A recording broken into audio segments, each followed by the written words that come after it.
Je suis Didier Claes, marchand d'art premier installé au Sablon et membre de la Chambre des experts en œuvres d'art de Belgique et aussi membre de la Chambre des antiquaires royale de Belgique et ainsi que membre du syndicat national des antiquaires français.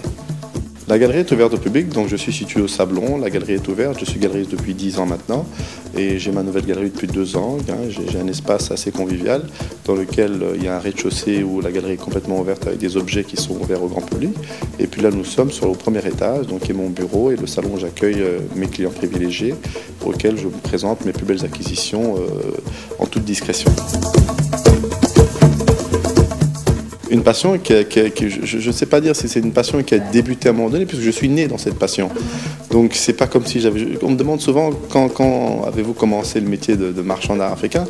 J'ai envie de dire que dès le ventre de ma mère, puisque je suis né dans les objets et j'ai grandi dans les objets africains. À côté de moi, je vous ai présenté un masque de la société secrète initiatique des Songé, qui est une ethnie du Congo ex-Zaïre, qui est un masque assez exceptionnel pour plusieurs raisons.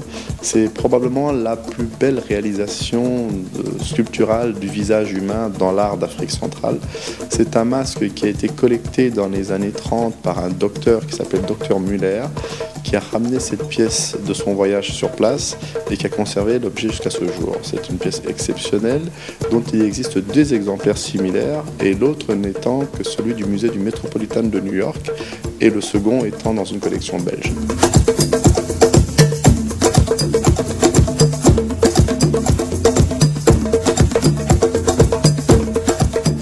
L'art africain est quelque chose qui a toujours intéressé le monde occidental. L'art africain est quelque chose qui a inspiré les plus grands de ce monde, les plus grands impressionnistes, les plus grands peintres modernes de ce monde.